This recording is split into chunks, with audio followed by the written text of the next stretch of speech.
Bonsoir. Bienvenue à la réunion publique d'énergie. Good evening. Welcome to the public meeting of Atomic Energy of Canada Limited. And I'm the Director of Communications and Government Reporting for AECL.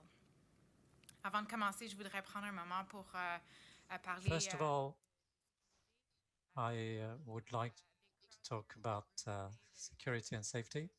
People, but nevertheless, I would just like to take a moment to point out the emergency exits through the door here, and there's another one in the back. For people at home, just take a moment to locate your emergency exits. But I also want to take some time to talk about COVID safety. Obviously, for people at home, that means staying at home as much as possible and taking proper physical distancing measures. But for us here today, it means that the staff behind, the very limited amount of staffs that are hidden behind the camera are all wearing masks, and we here in the front are physically distanced. I want to first acknowledge that the land on which we're gathered here today in Ottawa is the traditional unceded territory of the Algonquin and Anishinaabe people. The Algonquin peoples have lived on this land since time immemorial, and we're grateful to have the opportunity to be present in this territory. I would then first like to turn it over to Connie Milkey, who's an Algonquin Nation representative for the Algonquin of Greater Golden Lake, who will do an opening prayer for us. We have a video of Connie that we will play.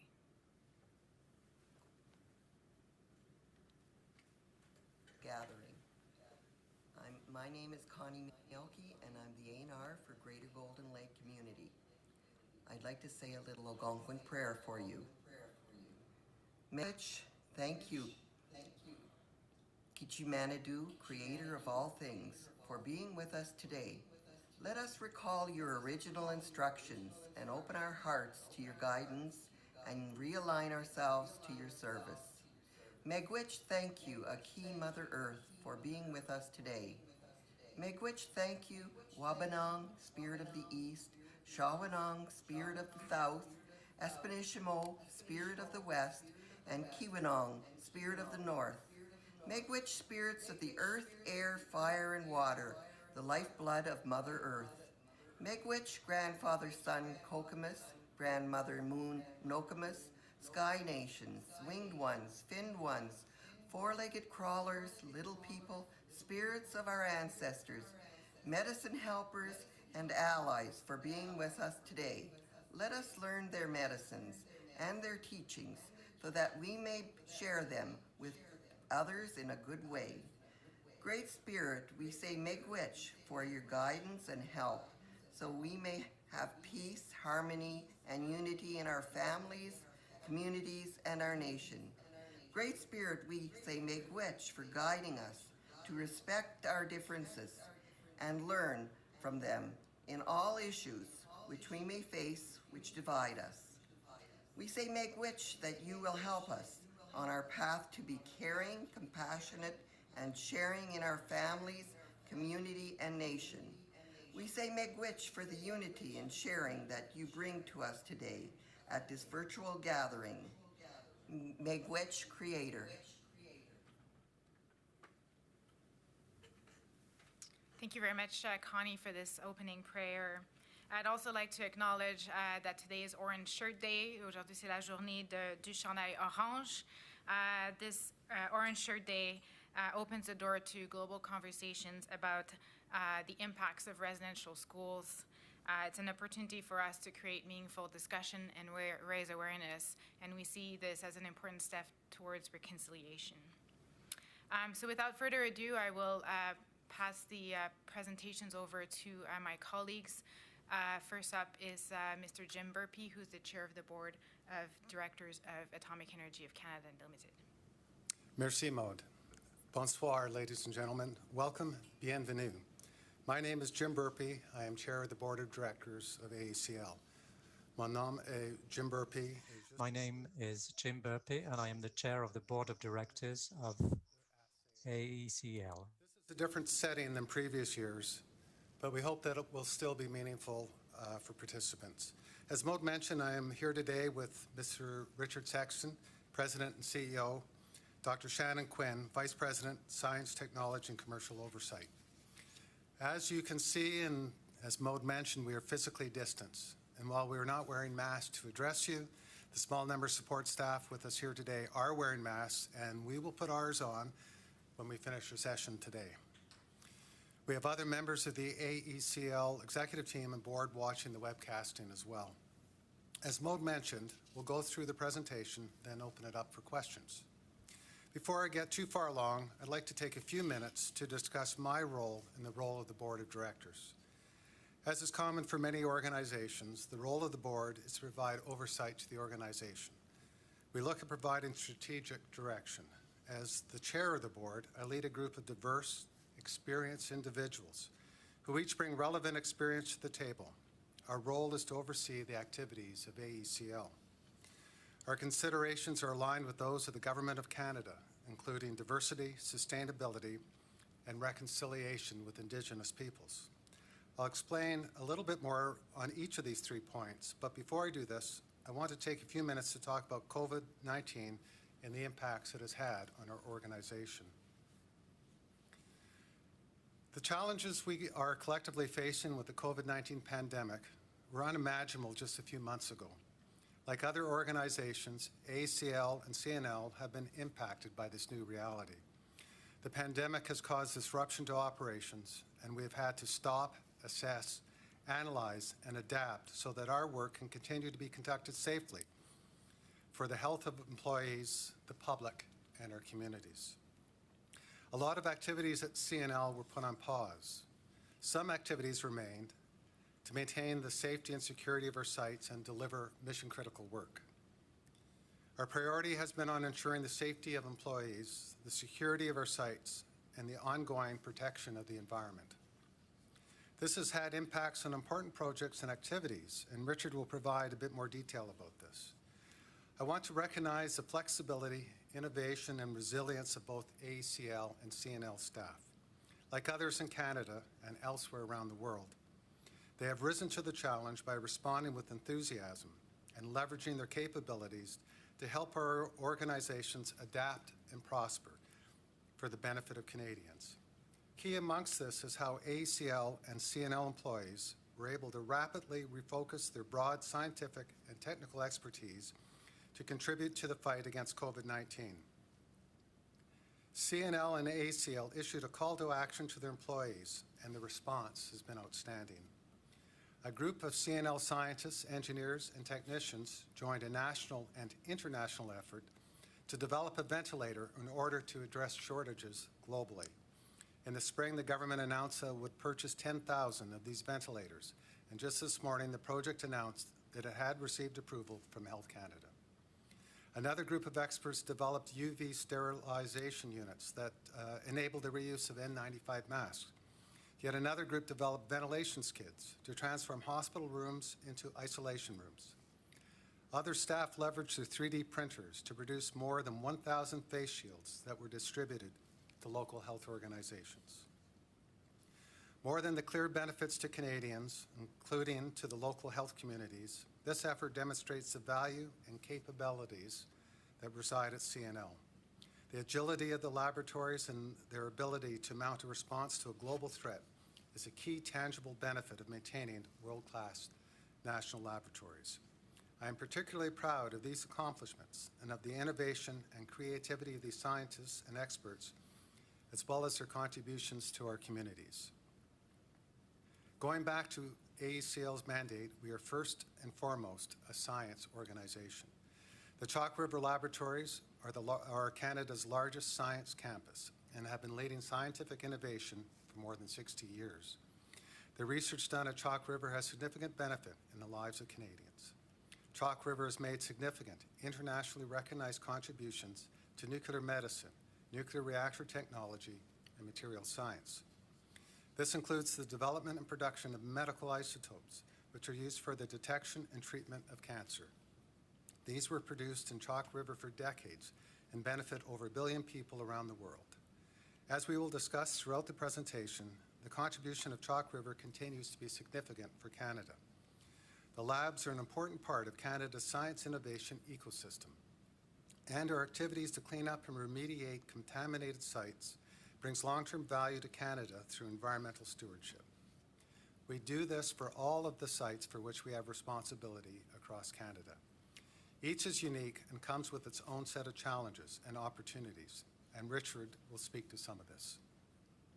Earlier I mentioned government priorities, and I want to take a moment to go through a few of them. Diversity takes many forms. At AECL, I'm proud to say that out of 6 independent board members, 3 are women. AECL as an organization also has good representation, with more than 40% of women being part of the workforce. We're also committed to reconciliation. We recognize that as individual Canadians, we have work to do to recognize past wrongs and move forward with Indigenous groups in a meaningful manner. As an organization, we are working hard to achieve this, which includes building relationships with Indigenous groups at our various sites across the country. We recognize that this takes time, and we are committed to doing this the right way. Our contribution to sustainability comes in many forms. This includes the role that nuclear energy plays in meeting environmental objectives.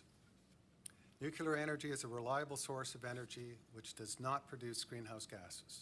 In the fight against climate change, this is a significant contribution. Going forward, we are looking at enabling the development of small modular reactors to help meet Canada's target of net zero emissions by 2050. Sustainability also means looking at other clean energy options, such as hydrogen for the transportation sector. And as Richard will expand on, we are also committed to looking at the sustainability of our own operations. For example, we have significantly lowered greenhouse gases at the Chalk River site by converting the site's powerhouse from bunker fuel to natural gas. We're also using mass timber as construction material for a series of new buildings being constructed at the Chalk River site. Looking at how AECL operates, most of you have heard about our government-owned, contractor-operated, or GOCO model. Simply put, Canadian Nuclear Laboratories manages and operates their sites across Canada on our behalf. AECL continues to own the sites, assets, and liabilities. This is a model that has been used elsewhere in the world, and we have drawn from international best practices and lessons learned in putting it together. Our GOCO model is adapted to the Canadian environment. The objective is to leverage the expertise of the private sector and increase rigor and efficiency. It's about bringing the expertise and capabilities of those in the private sector together with the expertise and capabilities already at CNL to pursue and bring best value to Canada. We have asked CNL to build a world-class nuclear science campus. We've asked them to accelerate environmental remediation. I can tell you my personal experience with the benefits of this model. I used to be a customer of AECL prior to the implementation of GOCO model, back when I was a senior executive in Ontario Power Generation. Now what I see is work and services which have been significantly enhanced. Same capabilities and expertise, but more rigor and discipline applied in the oversight, which has led to improved performance and increased benefits to Canadians. And AECL's role in this is clear. We are responsible for protecting Canada's interests. We look after the long-term sustainability of our sites and provide oversight of safety, value, economics, and the environment. We set the agenda. We monitor the results. Overall, AECL is a small, expert-based organization. Management staff are focused on bringing value to Canada. That objective of bringing value to Canada is reflected in everything that we do. Our vision is to drive nuclear opportunities for Canada. Our efforts in science is about looking to the future.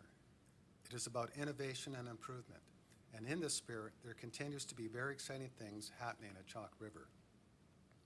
These include advancing research on small modular reactors, which could be the next generation of flexible energy used to, among many potential benefits, power remote communities and further assist in the reduction of GHG emissions. They also include the next generation of cancer treatments through targeted alpha therapies.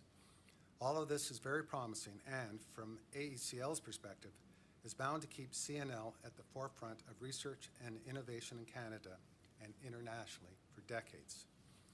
It is also important to recognize our role as stewards of the environment. All of this research in nuclear science has created radioactive materials and waste.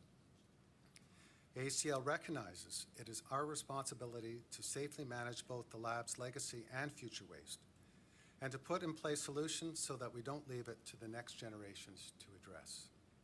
And as I mentioned previously, it is also our role to do this collaboratively with Indigenous groups in the spirit of reconciliation. With this, I will now pass it over to Richard. Richard is a seasoned leader with more than 35 years of experience in decommissioning, waste management, and environmental remediation, and he has held executive-level leadership roles in some of the largest and most complex decommissioning projects in the world. He brings outstanding expertise not only of nuclear sites, but also the GOCO model. We're very fortunate to have Richard lead the organization. Richard? Thank you, Jim, and thank you to everyone for joining us on this webcast. Over the past months, the COVID-19 pandemic has disrupted the operations and activities of businesses, governments, and citizens around the world. It's no different at AECL and CNL.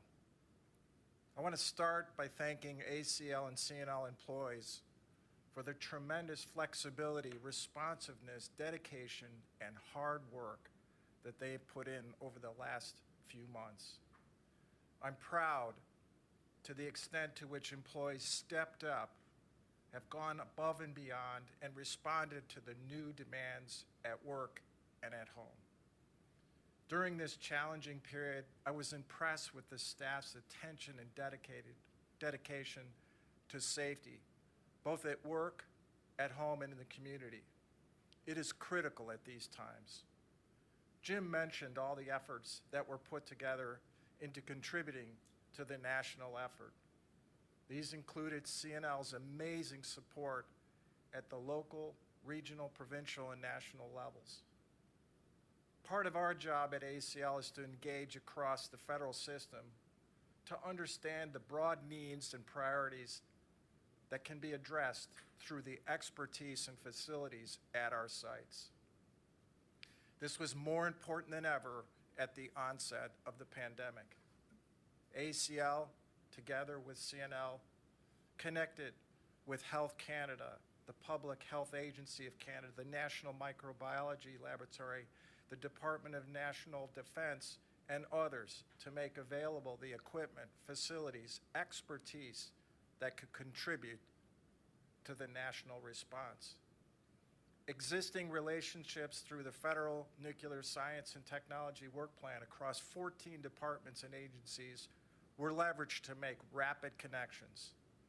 The pandemic response demonstrates the value of having strong scientific network and a lab like CNL. Our sites are the home of some of Canada's most unique and innovative facilities, laboratories, equipment, and most important, expertise. At times like these, everyone has to play their part. I can assure you, we did our part. Jim talked about AECL's oversight role, and I want to take a few minutes to really explore what that means. For me, oversight is really about people. We have a small organization, only 43 people, but we have expertise in science and technology, environmental remediation, in decommissioning, in project management, project controls, and contract management. Our team is focused and engaged. Our role is to look after the interest of Canada. We set the priorities, we establish the what, and CNL is responsible for the how. That means we approve all of CNL's long-term plans, their annual work plans, and major capital projects. We establish specific goals and objectives for CNL in order to drive value and innovation for Canada. We carefully monitor CNL's performance and provide regular feedback. We are the stewards of the land and of Canada's nuclear innovation future. We work hard, and we take that responsibility seriously, and we work with CNL to make it happen. Now let's look a little at our funding. Looking at our funding, I would say that this is a pretty good indication that the Government of Canada is taking AECL's role seriously. We have consistently been receiving around $1 billion per year since the restructuring, and the funding for this fiscal year totals more than $1.2 billion. This demonstrates a clear commitment to AECL and the importance of its science and technology and environmental remediation mandates. Of particular note is the large infrastructure investment, $1.2 billion over 10 years for new and renewed science facilities and support infrastructure at Chalk River. The Government of Canada has shown a clear commitment to a strong and vibrant laboratory that will continue to drive innovation into the future. Let me turn to Chalk River Laboratories. This is and how we make things happen. First, exciting science needs state-of-the-art facilities. As I mentioned, that we are investing $1.2 billion to renew the science and site infrastructure at Chalk River. Many people who have been to our site know that many of our facilities, some of which are over 60 years old, are showing their age. Our scientists need access to modern facilities in order to deliver the best research possible. In addition, attracting the best minds requires a lab that's transformed into a modern campus-like facility. We also need a site that is efficient. Maintaining hundreds of old buildings is inefficient and expensive. We are focused on transforming the site to one that is more efficient, cost-effective, allowing us to deliver more value to Canada. Part of the revitalization is not only building new buildings, but also taking down the old ones. In the past year, tremendous progress has been made on 2 new support buildings that will change the way the site works and create a new, modern look and feel at the entrance of the site. The new logistics facility located at the outer gate was constructed using mass timber, demonstrating our commitment to sustainability while acknowledging the history of forestry in the Ottawa Valley. But far more importantly, it provides a facility that allows for more efficient storage and distribution of goods onto the site, with positive implications for security and workflow. Similarly, the support building, also built using Canadian structural wood, was the subject of an announcement by Paul Lefevre, Parliamentary Secretary to the Minister of Natural Resources. The facility will consolidate a number of shops on site, removing duplication and allowing for the older buildings to be decommissioned. The announcement a couple of weeks ago also highlighted the support provided by GC Wood program for wood construction. It's an excellent example of a multidisciplinary approach across sectors to green government infrastructures and to leverage the kind of multi-pronged approach that will be needed for Canada to achieve its sustainability goals. Looking forward, work continues on the design of a new advanced nuclear material research center, which will provide modern shielded facilities needed to advance several of AECL's strategic priorities, including SMRs, environmental remediation, and radioisotope work. Let me expand on some of the important scientific priorities, activities that are truly AECL's ongoing and enduring mission and mandate. The labs have always played an important role in supporting the Government of Canada. AECL manages the Federal Nuclear Science and Technology Work Plan. We work with 14 federal departments and agencies to identify work and project that supports federal government's needs and responsibility. This is important work that is more than just about energy. For example, in July, CNL applied for a patent on a novel method to detect nuclear substances hidden inside of shipping containers. This technology supports non-proliferation, counterterrorism, and threat detection, which is a priority of Global Affairs Canada and Defense Research and Development Canada. CNL is also using its expertise in nuclear detection techniques to develop technology to detect other chemicals, such as opioids and explosives. Important work continues in collaboration with Health Canada to refine our understanding of the health effects of radiation. This is used, for example, to understand the impacts on nuclear medical workers.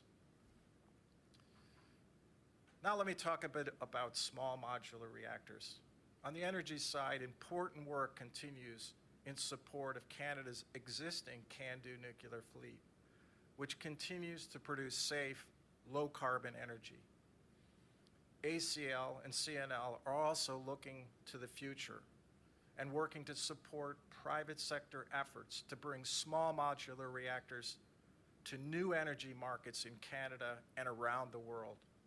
Small modular reactors are the next generation of energy technology that could bring clean power to smaller markets and provide low carbon electricity.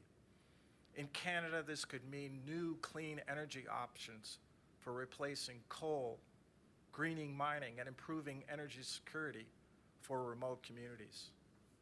The Chalk River Laboratory is well positioned to help test out and demonstrate this new technology, given the experience and R&D capabilities. We also see a potential at Whiteshell for an SMR demonstration. Canada and CNL have a real opportunity to participate in the development and deployment of this technology. But the time is now, or I believe we will be left behind. We believe it's important to participate. This also gives the Canadian government and Canadian businesses the opportunity to build a world-class knowledge base around SMRs, which is critical to the evaluation of the opportunities, risk, and to really be able to make rational, informed decisions. CNL has put into place an invitation for application for SMR demonstration projects.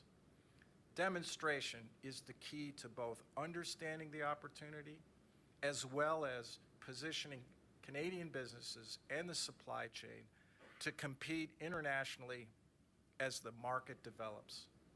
CNL's invitation process is helping support the private sector goal of building and demonstrating an SMR on a timescale that is competitive internationally. Currently, there are 4 projects that have passed one or more stages of the invitation process. One project, led by Global First, is now in stage 3 of the process and is currently the most advanced SMR project in Canada. Global First Power has already kicked off the licensing and environmental assessment process with the Canadian Nuclear Safety Commission. Also on the SMR front, over the course of last year, CNL has launched 4 co-funded and collaborative SMR research projects with 4 private sector vendors under the Canadian Nuclear Research Initiative. The initiative serves to make available CNL and expertise and facilities needed to support SMR vendors at all stages of technological development. The second call for proposal under this initiative is expected this fall. Now let me talk a little bit about targeted alpha therapy. The next exciting area of work at Chalk River has to do with a promising new area of research for cancer treatment, targeted alpha therapy. This technology targets cancer tumors directly and minimizes the effect to healthy cells and tissue around it. This builds on the proud history of medical isotope research and production at Chalk River. Actinium-225 is an isotope of keen interest in targeted alpha therapy, in particular for the treatment of prostate cancer. It's currently in very short supply. Over the last years, CNL has developed a generator technology and is now supplying actinium-225 for its own experimentation and to universities and research institutes in Canada to allow them to continue their preclinical trials.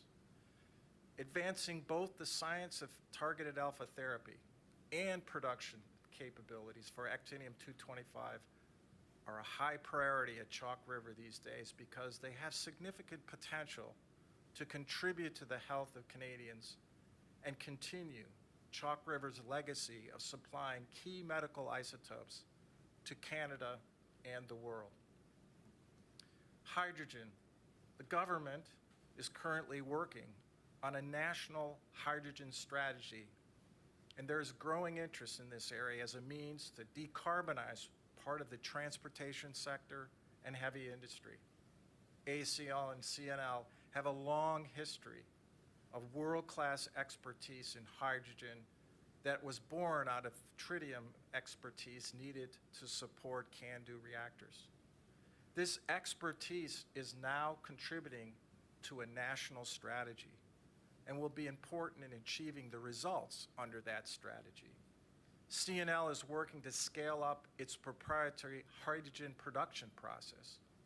Also, as part of the Clean Energy Research Park concept, CNL is exploring the potential of pairing demonstration reactor with a hydrogen production facility to showcase a more complete clean energy solution for a community or a resource extraction project. Now let me talk a little bit about environmental stewardship. Over the years, the lab has made significant contributions to nuclear science and the health of Canadians. For example, medical isotope research and isotope production has benefited the health of Canadians and others around the world. These activities have also created legacy facilities and waste that needs to be managed. We're committed to addressing our environmental remediation responsibilities now and not leaving it to future generations. In fact, AECL is increasing its focus on environmental stewardship and remediation are yielding real and positive results. The key project to enable remediation activities to proceed at Chalk River is the near-surface disposal facility. I will talk about the near-surface disposal facility in a minute. Part of what drives the need for an engineering disposal facility is the need to decommission and take down many of the redundant buildings at Chalk River. They're past their useful life, and increasingly, they become a safety concern while still standing. There is an urgent need to have a safe, long-term disposal solution for this contaminated building material. In the past year, 21 structures were decommissioned for a total of 90 since the beginning of the GOCO contract. That's really a significant accomplishment. As many of you are aware, we also have areas of soil and groundwater that has been impacted by historical operations and past waste storage practices. The radioactive and hazardous waste are the result of 60 years of operation and benefits to Canadians. Benefits were realized, but we believe now's the time to apply modern waste storage and disposal practices across AECL sites. It's important to recognize that all of the areas and facilities that are currently in use are being safely managed and monitored. But in some cases, remediation activities are required to enhance the protection of the environment. For example, we have in place localized water treatment systems that minimize the impacts to groundwater. This is working, but it's not modern or a sustainable solution. The areas in pink that you see on the map are areas of soil contamination. We need to clean up this contaminated land. However, this requires somewhere to put the contaminated material. That's where the near-surface disposal facility comes in. The objective is to allow us to remediate contaminated areas, move low-level radioactive material from temporary storage areas located at the Chalk River site to a state-of-the-art engineered facility that will isolate the waste and contamination from the environment and allow for ongoing monitoring. Only low-level radioactive waste will go into this facility, waste owned by AECL, as well as very small volumes of waste from hospitals and universities. It is important to understand that these environmental liabilities are products of legacy activities. Groundwater contamination is the result of past waste management practices that would not be acceptable under today's standards.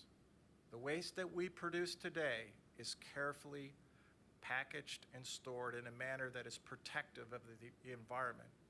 Today's standards are very high. Let me talk a little bit about the near-surface disposal facility. The objective of the near-surface disposal facility is to protect the Ottawa River, the groundwater, and the surrounding environment. The facility being proposed is highly engineered and provides a multi-layer protection to isolate the low-level radioactive waste from the environment. The technology for the near-surface disposal facility is mature, it's well understood, and it's been used for decades at other sites. It is designed to contain the legacy waste and prevent damage to the surrounding environment. Its performance will continually be monitored to ensure that is the case. In the Port of Hope area, CNL has already built and is operating 2 facilities with the same design, and they are performing as expected. The licensing and environmental assessment process for this proposed facility continued over the years, with CNSC hearings expected in 2021. The bottom line is this: we have a responsibility to remediate the contaminated land and decommission our redundant nuclear facilities. The near-surface disposal facility is a safe and modern solution needed for the long-term management of this material. It will significantly reduce the risk to the environment at the Chalk River site. Now moving on to Port Hope Area Initiative. This represents the Government of Canada's commitment to clean up and safely manage historical low-level radioactive waste currently located in the municipalities of Port Hope and Clarington. This is one of the biggest environmental projects currently being delivered in Canada. With this project, we are retrieving and transporting more than 2 million cubic meters of historical low-level waste. That's more than 200,000 truckloads of material. 2 modern near-surface disposal facilities have been constructed and are receiving waste. There has been significant progress on this project in the last year. In Clarington, at the Port Granby project, work is almost now done, and we expect the waste facilities to be capped and closed in early 2021. This is a significant achievement, one that was only achieved through the collaborative work between AECL, CNL, and the Municipality of Clarington. We have effectively remediated low-level radioactive waste, which was located on the shore of Lake Ontario. We now have it placed in an engineered near-surface facilities, just like the one being proposed at Chalk River. We have effectively enhanced the environmental protection and left a positive legacy for future generations. And we are now working with the municipal and local indigenous groups to look at the future of the remediated lands. Now moving on to Port Hope. Port Hope project is more complex in that it entails a series of cleanup of industrial areas, other sites in the community, and hundreds of residential properties. Much has been learned over the past years regarding the cleanup of these residential properties. For those that are less familiar with the Port Hope Area Initiative, this literally means going into people's homes and backyards to clean up and retrieve low-level historical contamination. AECL, CNL, and the homeowners and the community have all learned from the initial remediation activities. The community has raised some concerns about the timeliness of the cleanup and the impact to the build and natural environment of Port Hope, especially the potential for loss of trees. That's why CNL has recently proposed a change to the cleanup criteria. The objective is to reduce unintended impacts while still protecting the human health and environment. CNL has made an application to amend the criteria to the CNSC. As part of the process, there will be opportunities for engagement with local communities, indigenous communities, and others. In summary, significant progress has been made in the last 5 years on the PHA, and I remain confident that by working together, we will achieve a common goal of completing this important project. Now moving a little bit west, the White Shell site in Pinawawa, Manitoba, is the second largest AECL site operated by CNL. This is a closure project with the objective of removing buildings, remediating impacted lands, and returning the vast majority of the site where it can be reused. This involves the decontamination and dismantling of more than 85 buildings and structure, and the removal of used fuel and other waste materials from the site. Significant progress has been made, including the demolition of 45 buildings and structures, including a contaminated laboratory complex. CNL has put forth a proposal to decommission the WR1 reactor in situ. This means that residual radioactive materials contained below grade would be immobilized, thereby isolating it from the environment. This project is currently undergoing an environmental assessment, which requires the approval of the Canadian Nuclear Safety Commission. CNL and AECL have also been engaging with local stakeholders and indigenous groups on this, and will continue to work with them. A complex part of the decommissioning of this site is the retrieval and removal of waste from old waste storage facilities, which were always meant to be temporary. The retrieval process and packaging of this material is one of the most challenging aspects of the project. In order to ensure the highest level of worker and environmental protection, a purpose-built system is currently being manufactured with deployment expected sometime this next year. Finally, we have 3 other important sites. All 3 are shut down prototype reactors. One of them is perhaps more familiar, the Nuclear Power Demonstration, NPD, located in Ralphton. CNL has put forward an application to decommission the reactor in situ, which is the same approach being proposed at WR1. This proposal is currently undergoing an environmental assessment, which is being assessed by the CNSC.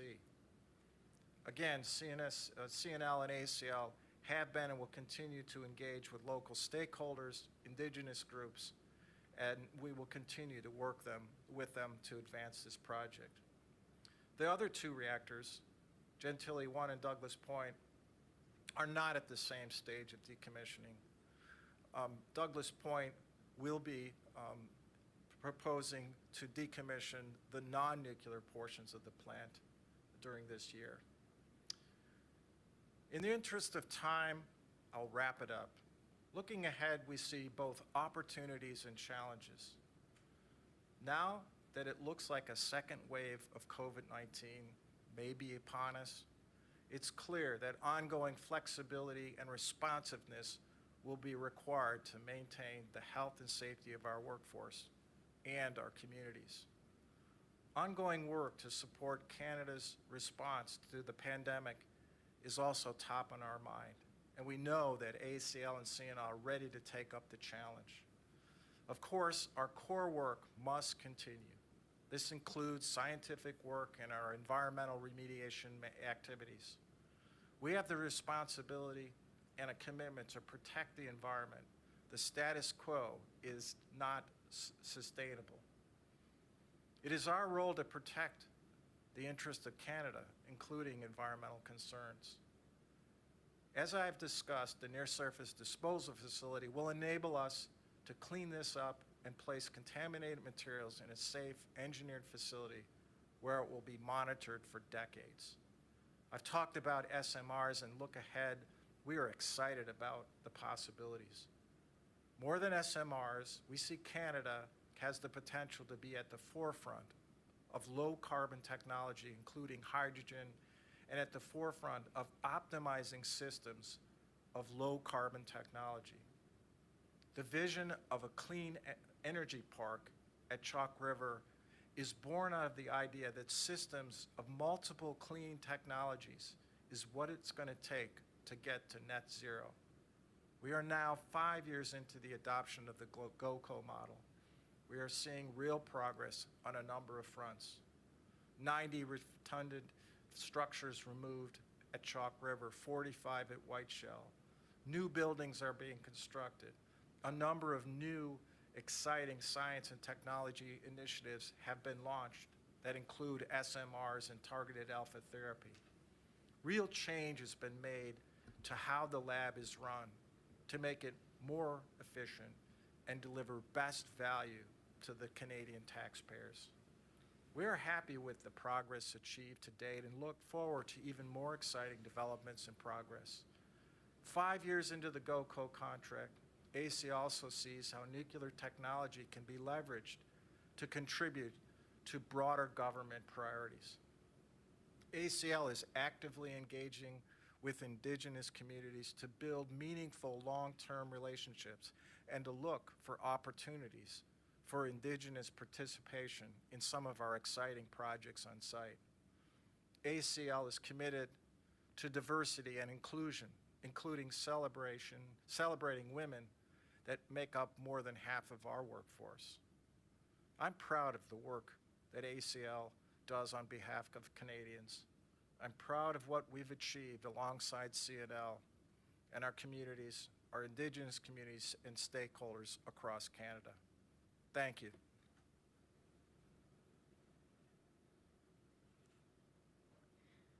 Merci beaucoup, Jim et Richard, pour vos remarques. Thank you very much, Jim and Richard, for your comments. Before moving on to questions, and I would like to invite people that are following online to ask questions through the chat. I would like to show videos of special guests. Mayor Soudillon of Deep River, Mayor Blair Skinner of Pinawa in Manitoba, and Mayor Bob Sanderson of Port Hope, who've prepared some short remarks for us, and I would like to give the mic to them for their remarks. Hello. Thank you for the opportunity to speak. I am honored. I also want to thank you for your continued interest in the town of Deep River and our residents. Your willingness to work together with CNL and assist local hospitals with PPE donations and in food deliveries to vulnerable residents during the pandemic was instrumental in this area faring as well as we did in stage 1. Council and I are also very pleased to see the ongoing investment in the Chalk River Laboratories and its exciting modernization. We feel fortunate that the Government of Canada has recognized the importance of both clean energy and nuclear R&D to the future of Canadians, and that AECL made the decision to reinvest in Chalk River. The work being done by AECL to decommission old buildings and safely manage legacy waste liabilities is both important and very needed. Residents in this area have strong confidence generally in science and also in AECL and CNL. Our friends and neighbors are some of the smart, dedicated people who work at Chalk River Labs. We live here. The Ottawa River is the source of our water, and it's also our recreational playground. We have a vested interest in protecting it and making sure that everything done at Chalk River Labs is safe and environmentally responsible.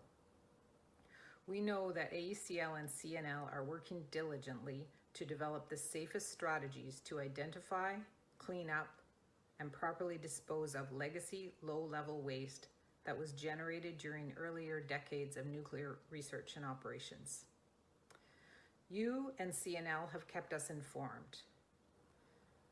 You have prepared numerous public engagement opportunities about the extensive research, testing, designing, and consulting and revising that continues to be undertaken to ensure the near-surface disposal facility is both world-class and state-of-the-art.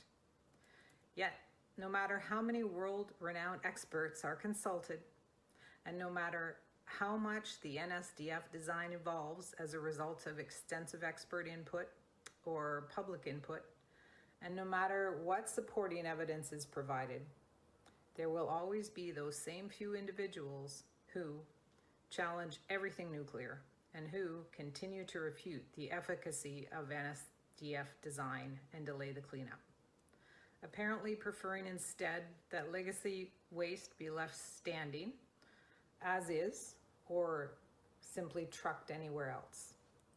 I don't get it. Such people who ignore science and solid scientific evidence represent a minority, and they will simply never be satisfied with anything related to nuclear. They will sit silently watching 100% of waste emissions from the burning of fossil fuels deposited in ever-increasing amounts into our atmosphere every second of every day, which is changing our climate and compromising our collective health and welfare. We recognize that the NSDF is critical to enabling the continued revitalization of the Chalk River Laboratories. We are excited by the jobs and the opportunity represented for our local area, for Canada, and for the world, which can be created by AECL's investment in new, sustainable scientific facilities and infrastructure to help study and develop clean nuclear technology, both for energy and for health and safety. At no time in our history has investment in clean energy and nuclear research been as important as it is now. The decisions we make and the actions we take now will influence the kind of world our children and our grandchildren will live in. We need a sense of urgency to change things, and we need to be courageous and decisive. We need science to support refurbishments, new builds, VSMRs and SMRs, and we need it quickly. The town of Deep River would like to be part of that. And like Pinawa, we are ready and willing to host a VSMR to help demonstrate the potential and safety for other small communities. Barack Obama said, "The world needs more Canada." I say, the world needs more Canadian nuclear. And I want to see AECL, CNL, and the town of Deep River working together at the forefront of that. Thank you very much.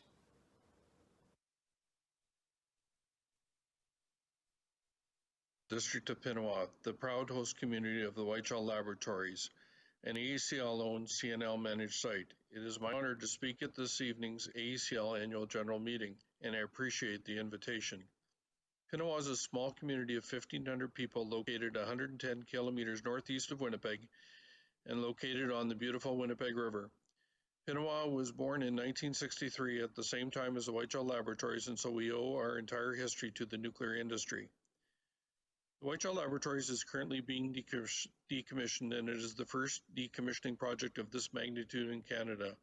We very much appreciate the ongoing dialogue that we have with AECL and CNL on this very important project.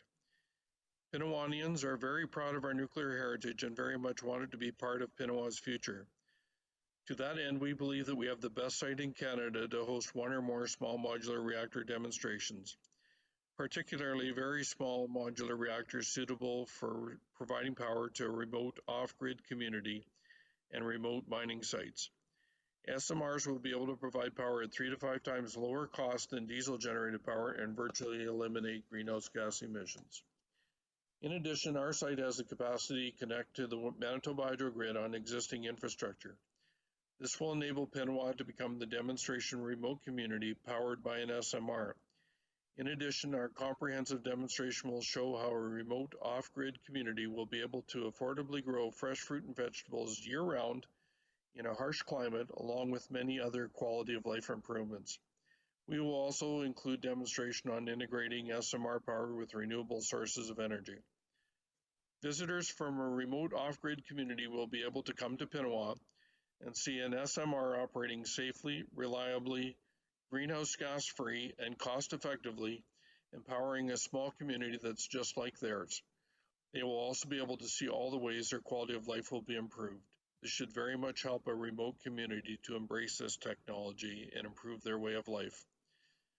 Pinawa is very proud of this vision, and it is shared by 10 of our neighboring municipalities who have provided formal resolutions of support. We very much appreciate AECL's and CNL's support for our vision. Thanks again for the opportunity to speak at this year's annual general meeting. Have a good evening. Hello, I'm Bob Sanderson, Mayor of the Municipality of Port Hope. It's my pleasure to offer a few short words on behalf of Council and our community. The Port Hope Area Initiative is a project to remove historic low-level radioactive waste and is now in year 2 of remediation. The Port Hope Area Initiative is a complicated one that's impacted our entire community. The construction and remediation affects the daily lives of our residents, taking place on properties, in our neighborhoods, and throughout our shared community spaces. The agreement identifying the project requirements was signed decades ago, before we could really understand the extensive impact it would have on our residents. Now that the work is underway and we're having significant input from our residents, we believe that there may be the need to consider some modifications of these criteria, as there may be negative impacts on our environment, our heritage, and our culture. I can attest that AECL and CNL are working collaboratively with the Municipality of Port Hope to strengthen our relationships within the community and our stakeholders while these challenges are being addressed. There is a collective desire to achieve the best possible outcome for our community and to ensure Port Hope remains a healthy and safe community in which to work, play, and raise a family. We appreciate property owner feedback and are cognitive of the large investment the Government of Canada has undertaken in remediating our community. CNL is regularly keeping Council and the community informed of the project, activities, challenges, and opportunities for project completion. As the cleanup continues, our work with AECL and CNL will persist, and we will continue to address our challenges and impacts with a collaborative approach, keeping the best interests of the community at heart. And I thank you. Thank you very much, Mayor Dion, Mayor Skinner, and Mayor Sanderson from Deep River, Pinawa, and Port Hope, respectively, for your remarks today. So we can get into questions and answers. There are some questions that came in tonight, but we also have questions that people sent in a bit beforehand. We'll do our best to go through the questions.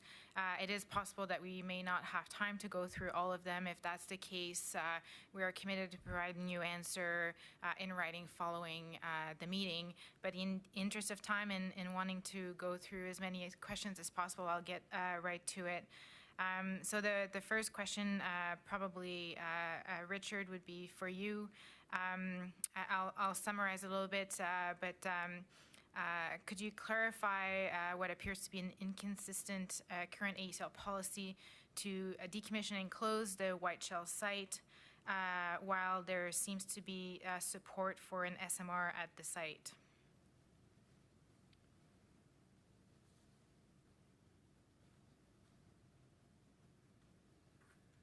Well, thank you for the question coming out from White Shell. This is I like the question part. It's a good time to hear from the many stakeholders we have. So I think I heard the question is, well, how could it be you're trying to close the site, and there's also discussion about having a SMR sited at the site? Well, I guess my answer is I see it very consistent with what we're trying to do. Yes, we are trying to close the redundant facilities and close the site. And as part of that, we will continue to move and remove materials and attempt to, not attempt, we will restore the site. As you saw from the diagram, you know, the vast majority of the site, it will be available for reuse.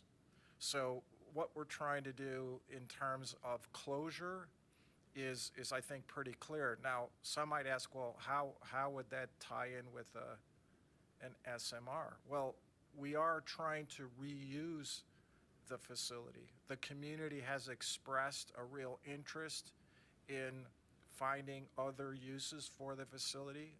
I think we, and certainly we heard from Mayor Blair, believe that an SMR, a demonstration SMR, makes a lot of sense for the community. And we have a proponent who's also interested in potentially siting it. So I think the two go right together in terms of, you know, restoring the bulk of the facility after our operations, and then if one of the uses is an SMR, I think it's a wonderful reuse of the facility, and so does the community.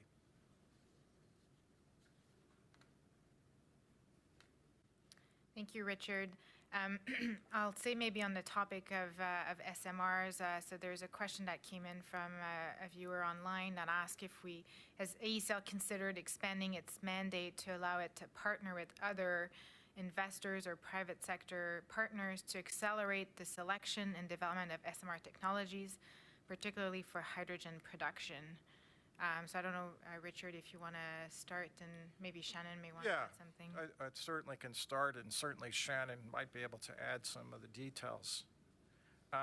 In terms of our approach, AECL, really through CNL, is looking to partner, just as the question proposed, with a variety of organizations that are interested in having SMRs.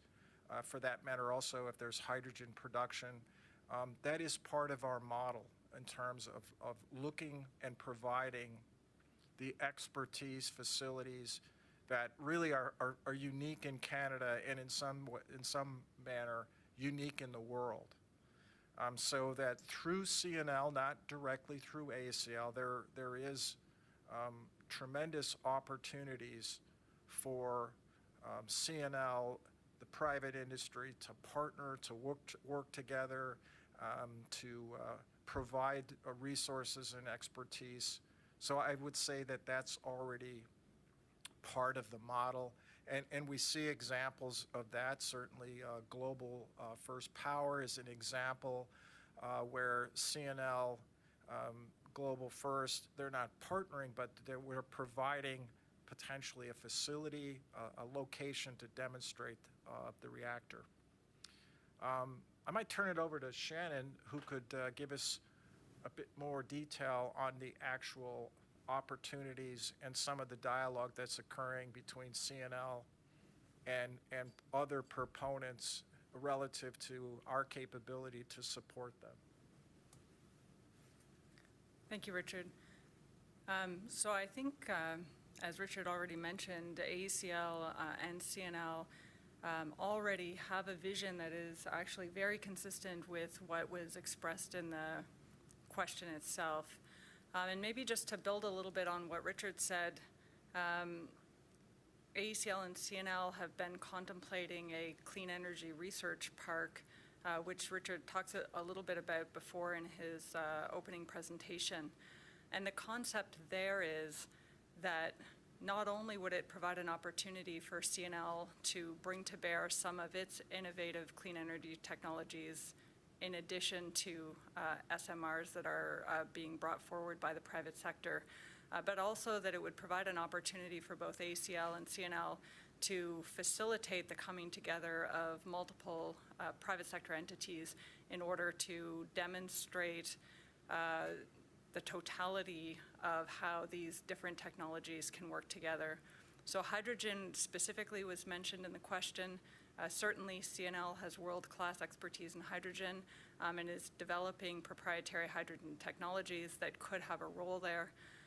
But also there are many others, both in academia, other government departments, as well as the private sector in Canada, that are pursuing the future of a hydrogen economy.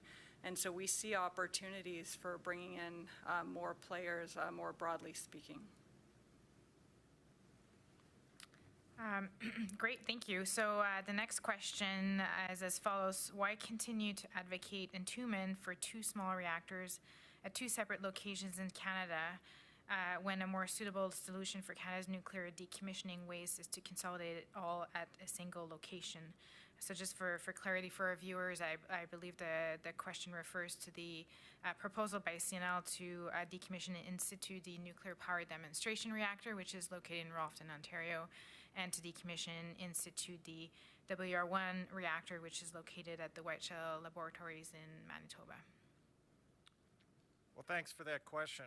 Let me be clear that our policy and our approach is to consolidate for the most part. So that I think we do have 2 reactors, WR1 and NPD, that are really quite unique in some sense. These 2 reactors are both below grade. The reactors are below the ground level. They're in a very robust, currently in a very robust concrete bunker, if you will. And when CNL looked at the various options to decommission these facilities, given their unique design and configuration, and the option to, they did look at the in situ approach, it made sense. It made sense in terms of the impact to the workforce who would have to essentially go down into these reactors, segment the radioactive components, remove it, package, and then, like in the case of NPD, move that material simply to Chalk River to place it in many cases, the near surface disposal facility. So the risk to the workforce, the risk to the environment. There's some consideration with everything in terms of cost, but in terms of the overall consideration, it was felt by CNL that this was the right way to go. Now, we do oversight, so we also had a view, and we looked at it initially and thought it is reasonable. It has been done other places in the world. I'm certainly aware of those. And then we also had an independent international team come in and look at the safety case and the environmental assessment as part of our oversight to ensure that this was reasonable, that the safety case that CNL had put together seemed reasonable. Now, we are not, let me be very clear, we are not the regulator. We are not the ones with the authority or the full suite of technical capability to make an assessment on a very detailed set of analysis. So I guess in summary, we think that the process for these 2 reactors, we're not planning on the other reactors do not lend themselves to this type of decommissioning. These 2 reactors lend themselves very well to this type of solution. CNL has worked hard with the CNSC in terms of demonstrating the robustness of this in terms of any potential impact to the environment.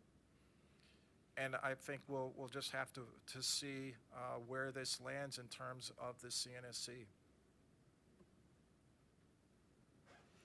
Great, thanks, Richard. So I'll stick to the topic of reactor decommissioning. There's a question that relates to the Douglas Point reactor, which is located in Kincardine, Ontario, on the Bruce Power site. So the question is as follows. The decommissioning of Douglas Point is planned to be carried out very soon, with the resulting intermediate level waste being sent to Chalk River. Are sufficient suitable existing waste storage facilities available at Chalk River to receive the waste? Well, thanks for the question, and let me just clarify what our plans or CNL's plans are out at Douglas Point. I think I mentioned that there is, before the CNSC, a proposal to start the decommissioning of the non-nuclear portions of the site, the portions that are not contaminated, do not have any ILW, and simply start preparing the site for the ultimate decommissioning. So that's what the status is at Douglas Point. So at some point in the future, I don't see it in the near future, the next stage will be the decommissioning of Douglas Point. I guess I would say that's quite a ways away. It's not the highest priority we have as AECL. The question about ILW, I'll answer it in the hypothetical. If there is ILW that needs to be removed and transported to Chalk River, we or CNL would have the capability to store that material safely and protecting the environment from any impact. But that's not what we're doing now. All you'll see out at Douglas Point is the removal and demolition of some of the non-nuclear aspects of the facility. And that's really to reduce the cost of having a facility, the cost and risk of having buildings and structures that are already pretty old. So we think now's the time to remove those facilities so that you don't have to do maintenance on roofs or do all the things you have to do with an old facility. So we're fully supportive of this proposal, and I think it's in November. There's a CNSC hearing on this aspect of the job. Great, thanks, Richard. There seems to be quite a bit of interest on the science side of our mandate as well, and we've received a few questions regarding research reactors. So I'll try to kind of blend them all together and summarize them as, does AECL have a plan for building a new research reactor, either building it in-house, having it accelerator-based? Well, I think the simple answer right here today, we don't have a plan. We have a 10-year plan that we put together. It's not something we are specifically planning now. I can tell you that there is dialogue that occurs regularly about what direction are we going. There's discussions around what's referred to as the Neutron Gap. CNL is pursuing and making sure that the aspects of their science delivery, if they need the types of neutrons that are available in other countries, they will pursue that. But I think to summarize, no research reactor now, but I think it's really important to recognize that that doesn't mean there's no science and technology at Chalk River. In fact, I would argue almost the opposite is true. You've heard, we're pursuing current areas of science and technology. SMRs is certainly an area that we think fits well with the lab's technical and even historical place in Canada.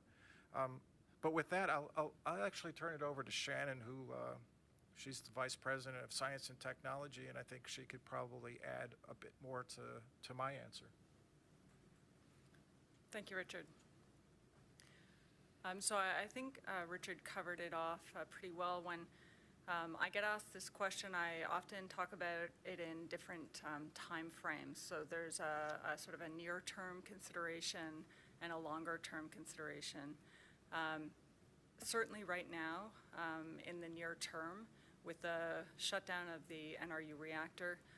There is a loss of that high flux radiation capacity in Canada. And CNL is actively putting in place mitigation measures to be able to access that capability elsewhere in the world so that work that's ongoing right now in Canada can continue uncompromised. But then looking forward, there is work going on both at CNL and in AECL, and indeed in the broader landscape in Canada amongst academics and others, looking at the case for the need for a new research reactor in the longer term. And that's important work to understand where the landscape is going. But when we talk about the near term, I think Richard also pointed to something very important, which is this idea that in the immediate term, there is a $1.2 billion renewal of the Chalk River campus so that it can continue to be one of the most productive research facilities that Canada has ever known. And so the idea that the research at Chalk River centers or hinges entirely on a research reactor is simply not the case. The research that is happening today is very diverse. Richard talked about a lot of it when he gave his opening remarks. And it is everything from targeted alpha therapy to technologies for the protection of Canada's borders, as well as SMRs that's getting a lot of attention. And so certainly there is an absolutely vibrant and thriving research program at the labs, and it will only continue to grow. And we continue to look at the role that a research reactor could play in the future. Great, thanks, Shannon and Richard. Maybe I'll continue at that vein. There's a question that asks if the production of actinium-225 requires the use of a reactor. Well, I'll start. I think my understanding is there's a number of different ways to produce actinium-225. CNL has focused on one. It does not, as far as I know, does not require a reactor for production. It's more of I'll say a separation activity, which again, from the historical background of CNL and AECL, the separation of Moly-99, it's not exactly the same. In fact, it's probably not, exactly, well, it's definitely not exactly the same, but that type of understanding and science is certainly of great value. It's my understanding that a accelerator is something that CNL, I've heard them talk about, that would be potentially over a little bit longer period, maybe the next 5-10-year period, where that would allow for a more significant production of actinium-225. The amounts that are produced now are quite modest and fairly small, but that's not just at Chalk River, that's across the world. That's one of the, I think I mentioned that there's very, very small quantities of actinium-225 available in the world. If you look at where, and I've been involved in some discussions, if you look at where the marketplace, if you will, it looks as if there will be a significant need for more actinium-225 and the research looks very positive in terms of the actual efficacy of the treatment. So I think that's where CNL is looking and saying, well, there's not much now, but there could and will likely be a significant world demand, Canadian demand for this material, because it will likely, and we all hope, it will prove very effective for the treatment of cancer. With that, I'll turn it over to Shannon for potentially a little bit more detail on the actual production and the question around, do you need a reactor? Well, I think Richard covered it. The answer is no.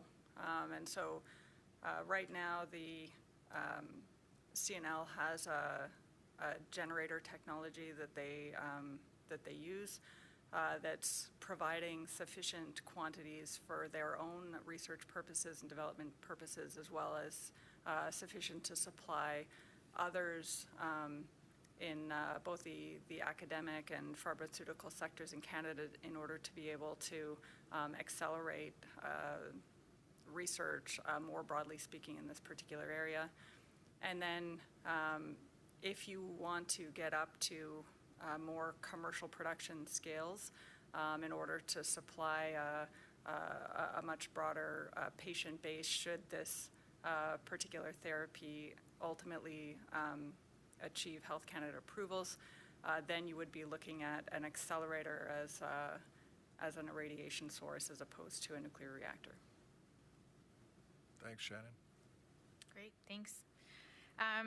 So I'll switch gears a little bit to, so we have a question which I'll try to summarize here.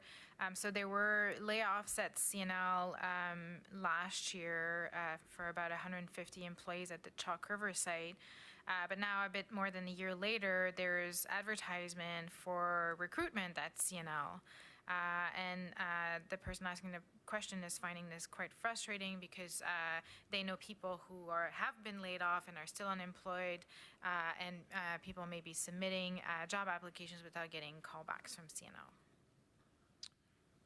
Well, I'll take that. Thank you for the question. Let me start off with saying that AECL, the employees at CNL, we're not responsible for those employees. We're not the employer. And so questions about exactly what's going on in terms of opportunities really need to go to CNL. And so if you're not getting an answer, I know folks from CNL are on this webinar and would want to hear from folks that potentially might be a match for the mission that exists. You did mention in your question, yes, there was an adjustment, a workforce adjustment in the summer of last year. We saw it as not unexpected as CNL looks at their business and runs it, they see that there is different needs. Certainly we are incentivizing and would want to see the lab run as efficiently as possible so we can get, the most value out of our science dollars or our decommissioning dollars. So that would be expected. We want the lab to be run as efficiently and cost effectively as possible. And so there were some adjustments, and that's not unexpected for modern companies. There are adjustments made to the workforce as the business changes, and I think it's important to recognize that CNL and part of this GOCO is to really recognize that it needs to be run like a business, and I think we're seeing that. Now, relative to well, there's some people that are leaving the business and some are coming in. Again, that's a natural thing to occur in my view. I think I mentioned and have provided some, real examples that the environmental remediation work is accelerating. There is a tremendous amount of work associated with environmental remediation. It's certainly been interrupted by COVID, but we expect that to resume. And so as the business moves to more of a focus, at least in the near term, to attack some of our environmental risks, you will see an increase in the staff that's focused on decommissioning. or environmental remediation. But rest assured, there's also, changes that are going on in the science and technology. This is a normal part of running a business, that you have to keep adjusting the types of talent you have, where you're deploying your resources, so that your mission, what you're trying to achieve, and the people you have are matched. Great, thanks, Richard. So I have another science-related question. So is Chalk River doing work to support CANDU reactors? Well, the simple answer is yes, absolutely. In fact, I'll probably turn a little bit over to Shannon, but I can tell you that certainly when we went through COVID and we essentially had to shut down all non-essential activities, the support of CANDU reactors and their continued operations was, top at the list of things that we really worked hard to make sure that we could continue that, because we recognize that that's, a critical capability and deliverable to keep the lights on in Canada, to keep it running safely and compliantly. So yes, the answer is yes, and it really is it's part of the core business that we have. It's not the only business, but it's certainly not going to be forgotten, especially given, $28 billion worth of refurb. Those reactors will need the science and technology and the knowledge that of CNL staff for years and years to come. So it's not something that's going to go away. We see it as almost a flywheel to our business.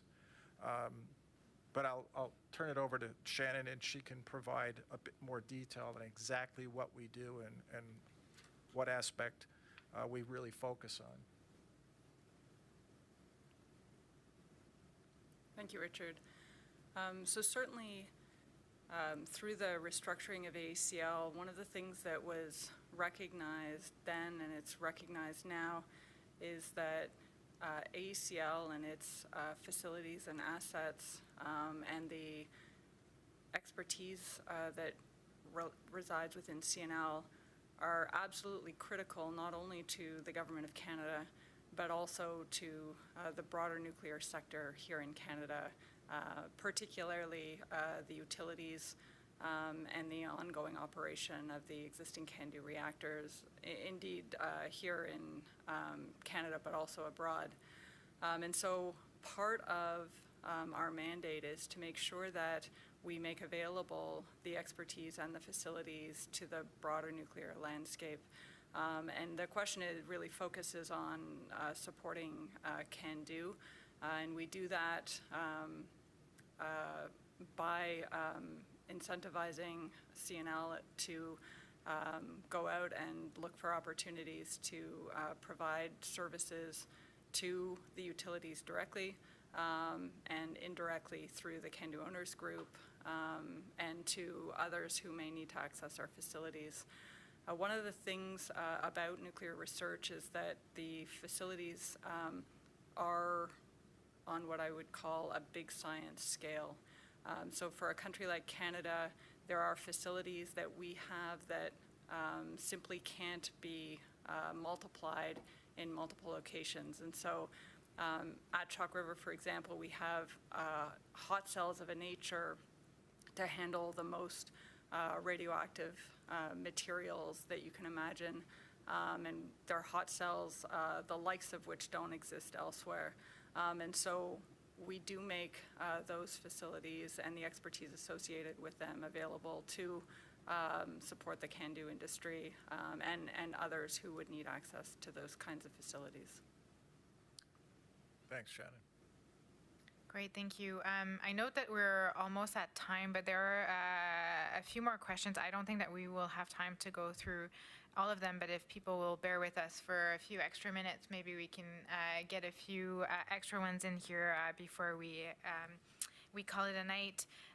So one question, I'm going to summarize here a bit for brevity, but it references the long-term disposal of waste fund that AECL has, which is being referenced in our annual report, which is a fund that's intended to provide funding for the future disposal costs associated with radioactive waste generated from ongoing operations at the AECL site, So the question is, how does AECL determine how much cash to invest in this fund? Does the fund include fees charged when commercial wastes are accepted for long-term management?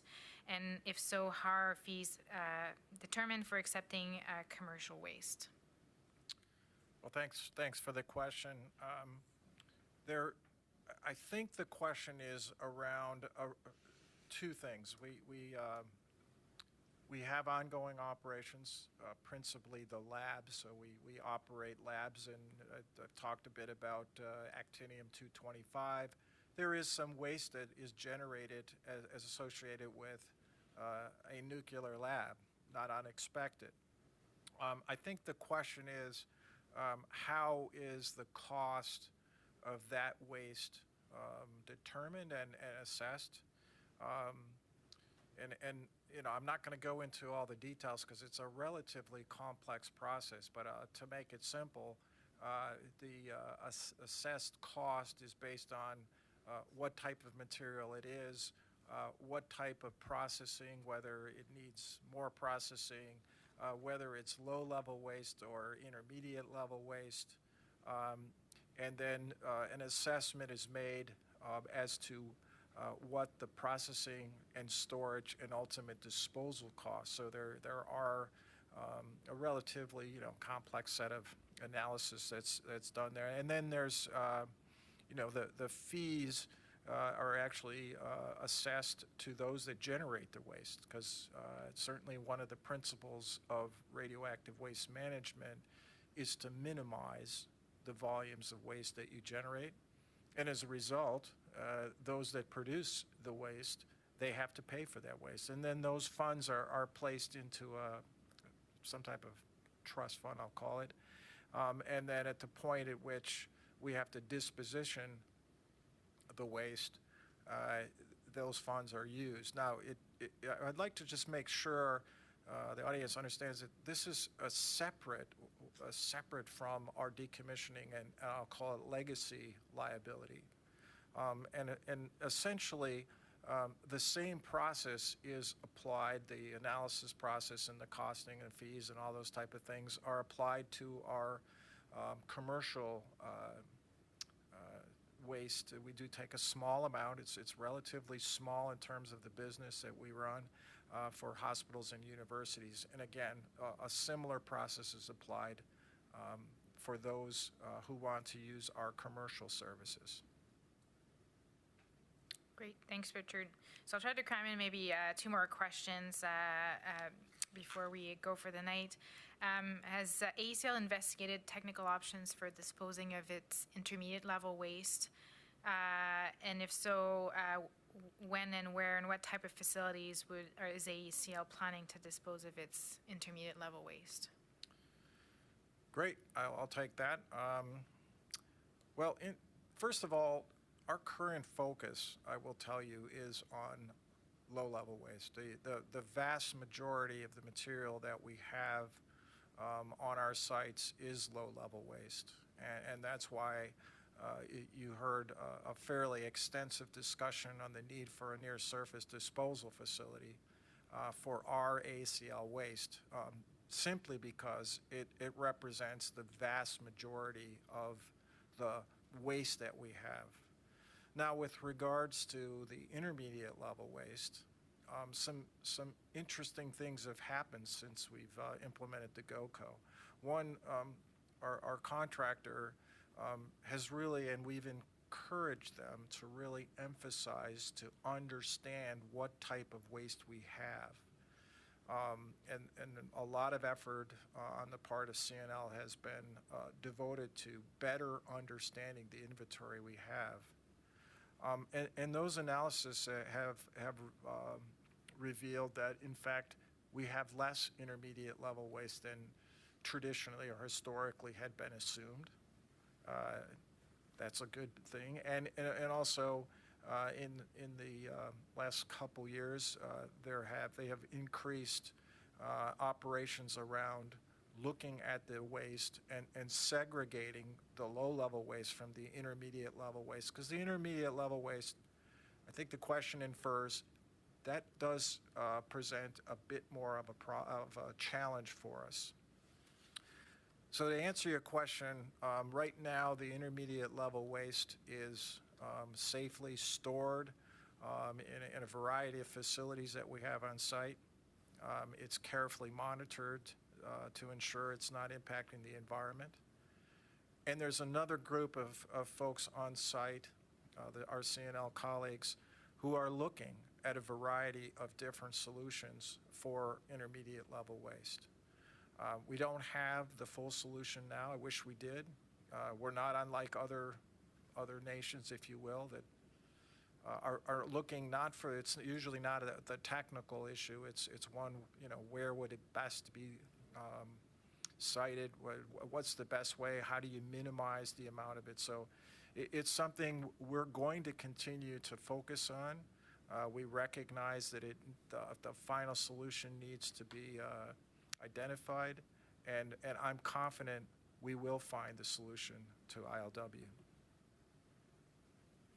Great, thanks, Richard. So last question, and again, for those for whom we haven't had a chance to answer your question tonight, we will follow up with you in writing. So the last question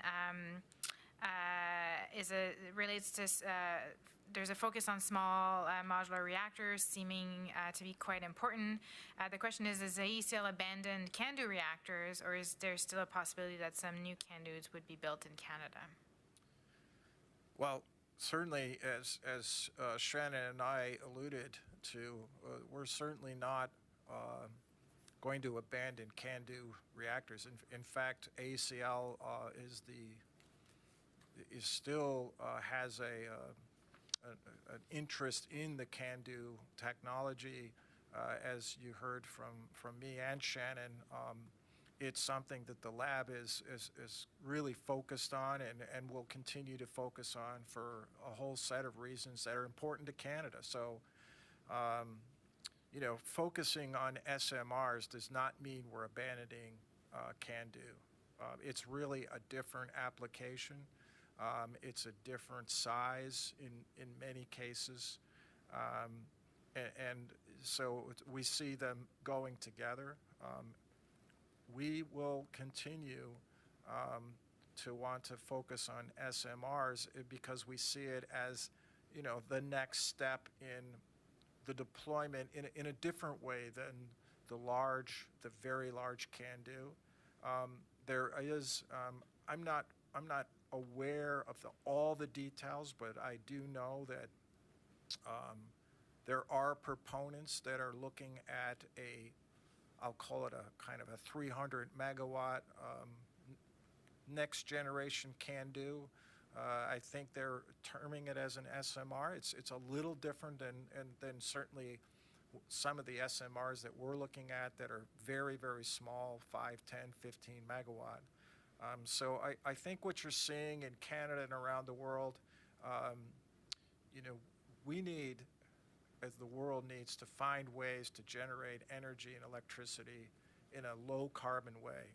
And so what you're seeing is nation scientists looking at all different ways of using this technology to solve what I think is a world crisis, if you will. So the idea of abandoning this technology is certainly on the part of CNL and an AECL just seems non-credible. That's exactly what we're about, of looking at all the different technologies, the ones that have existed like CANDU, the slightly new technology that is typically used in SMRs. It's generally not tremendously radical. And then there's really the technology that's a couple years or in some cases a couple decades out there. And we think it's important that CNL play in every one of those markets, because we think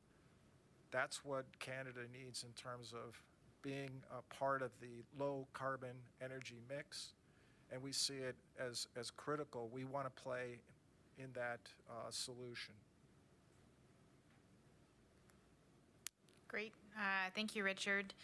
So I'm just conscious of time. We were scheduled to finish at 8:30, and it's our Eastern Ottawa time, and it's already past that. So I will wrap it up, and I want to reiterate to people who submitted questions and for whom we haven't had time to answer, we will provide answers to your questions in writing.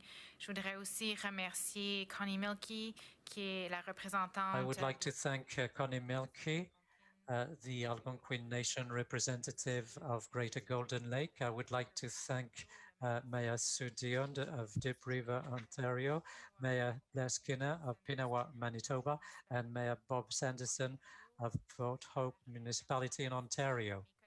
And I would like to thank my colleagues here, Jim Burpee, the chair of the board of directors, Richard Sexton, who is the president of CEO, and Shannon Quinn, vice president, science, technology, and commercial oversight of AECL. You can connect with us online or on our social media. And with that, I wish you to stay safe and healthy. Have a good evening. Bonne soirée tout le monde.